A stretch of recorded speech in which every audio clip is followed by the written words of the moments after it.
Hello 10th class people, welcome or welcome back to my channel. This is Vaishnavi Gupta, hoping you're happy and healthy. अब तुम लोगों ने दे दिया है अपने साइंस का एग्जाम. कमेंट्स में बताना how did it went and now let's talk about SST. I scored 96 in my SST board examination. I will cover कि मैंने 4 मार्क्स कहाँ लॉस्ट करे थे and mistakes to avoid will be the second segment, and the first segment is history. ऐसे every day I'll upload videos for civics, geography and economics with different topics covered from presentation tips to कैसे answer लिखने चाहिए, answering tips, everything will be covered in single video ताकि एक video बहुत ज़्यादा लंबी ना हो जाए.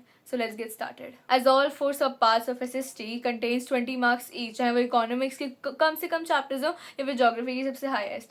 You need to study all of the 4 subjects. History मतलब I am not saying exact 20 आगे पीछे हो सकते हैं, बट ब्रॉडली एंड एवरेज अगर हम ले तो 20 ही होता है हर सब्जेक्ट का mainly.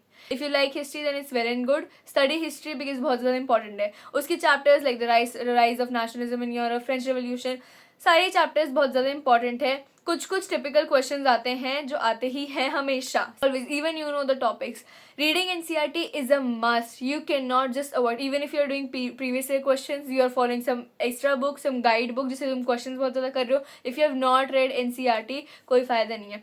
Even reading is not important. You need to learn NCERT. बहुत ज़्यादा ज़रूरी है ये. NCERT language लिखना is very important because it's a theory subject. इसमें कहीं से बाहर से आ ही नहीं सकता है. कुछ numbers अलग कर दें, कोई तरीका कुछ घुमा दे, कुछ हो ही नहीं सकता है. It is a theory subject, आएगा NCERT से ही, चाहे वो MCQs हो चाहे कुछ भी. MCQs में they can trick you in history. How will they trick you? मैं बताती हूँ. तुम्हें कोई इमेज दे देंगे, उसके बारे में images are very important in SST, specially history की. कोई भी तुम्हें इमेज दे देंगे from print culture, French revolution, rise of nationalism in Europe, किसी भी चैप्टर की तुम्हें इमेज दे देंगे, तुम्हें 4 ऑप्शन देंगे and you need to take कि वो कौन सा किंग है, कब फोटो ली गई थी, किसकी है, लाइक दैट. सो इमेजेस को अच्छे से याद करना है तुम्हें, क्योंकि वो ऑप्शंस ना बहुत इजी नहीं होते. They will be related to each other. वो उसी चैप्टर के अलग अलग नाम होंगे. सो डोंट थिंक अगर तुमने सिर्फ बस एक बार देख लिया है जल्दी में, मे बी तुमसे ना और तुम कंफ्यूज हो जाओ and you don't want to lose your even 1 mark in that way. Secondly तुम्हें कैसे ट्रिक कर सकते हैं, आस्किंग द ऑर्डर. तुमसे वो ऑर्डर पूछ सकते हैं चैप्टर का, हाउ डिड इट वेंट. जैसे कि चैप्टर की कहते हैं, दे ऑलवेज से हिस्ट्री में डेट्स याद रखना is very important. This is for a reason. एक तो तुम्हें जब लॉन्ग आंसर लिखते हो इट हेल्प्स यू लॉट. अगर तुम अपनी डेट मेंशन करके आंसर लिखते हो पॉइंट्स में, it leaves a good impression on the examiner, जिससे तुम्हें उससे लगता है कि दिस चाइल्ड इज स्टूडियस, इस चैप्टर के बारे में पता है, the child is thorough with NCERT. So it leaves a good impression. Examiner शायद पूरा आंसर आपका पढ़े भी ना, देख के कि डेट्स लिखे, लाइन लिखे, मेन चीज़ें अंडरलाइन कर रखी है, हैंड राइटिंग अच्छी है, नीट प्रेजेंटेशन है, अब वो टिक करके आपको फुल मार्क्स दे दें.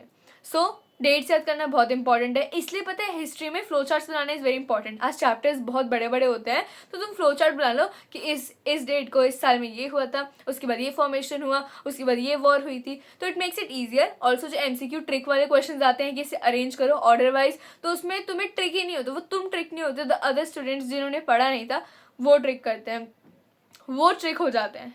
सो बहुत ज़रूरी है डेट्स याद करना हिस्ट्री की, because that will help you honestly. Next thing, as I said, don't miss NCERT. You can do refer to some books. मतलब अगर रेफरेंस गाइड तुम्हारे पास कोई है then well and good. If not, NCERT is more than enough definitely. Also PYQs practice करना is extremely important in SST.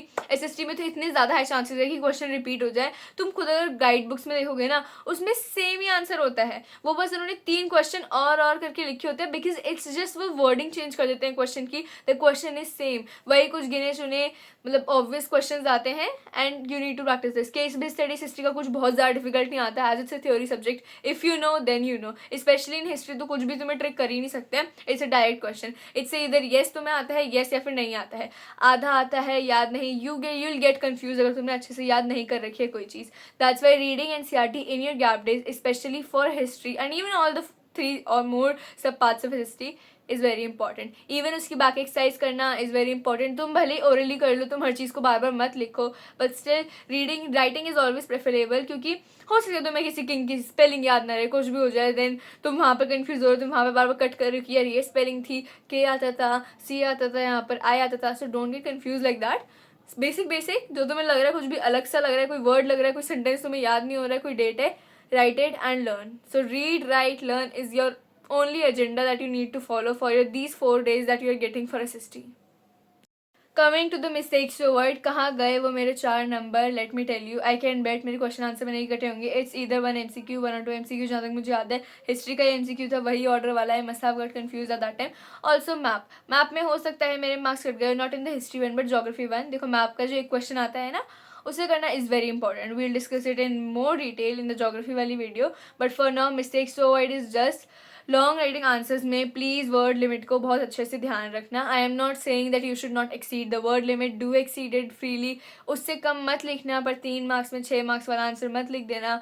6 marks में हर चीज़ को detail explanation देना. अगर तुम आंसर अपना बड़ा नहीं कर पा रहे हो, तुमने सारे पॉइंट्स लिख दिए हैं, ट्राई टू मतलब बीच में लाइन छोड़ के लिखो. एवरी पॉइंट यूर स्टार्टिंग एक लाइन छोड़ के स्टार्ट करो. स्टार्टिंग में क्वेश्चन की लाइन लिखो, these were the events happened in 19 फलाना ढिमकाना जो भी है, and then write in points. Do like that. You need to make your answer look big.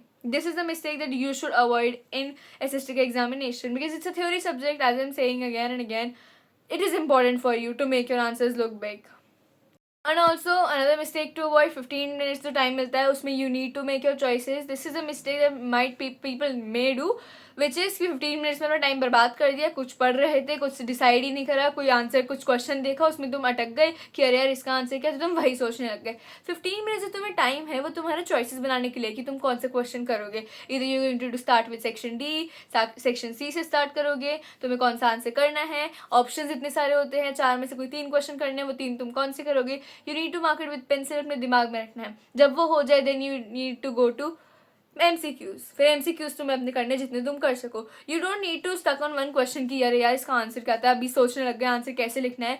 It's a bad thing. You should not do this. तुम अपना time waste कर रहे हो इससे. और SST मतलब आई नो थ्योरी सब्जेक्ट, अगर तुम्हारी स्पीड स्लो है then you to maintain your speed too, because time उतना ही है. चाहे कोई भी पेपर हो, कितना ही लेंदी पेपर आया हो, तुम्हारी किस्मत जो भी थी, is it a lengthy paper, तुम्हें आता है नहीं आता है, यू हैव लिमिटेड टाइम, तुम्हें उसमें खत्म करना है एंड हो जाता है. The time is not limited, to be very honest, it's more than enough. So you can do it if you maintain your speed, maintain your handwriting, then everything is possible.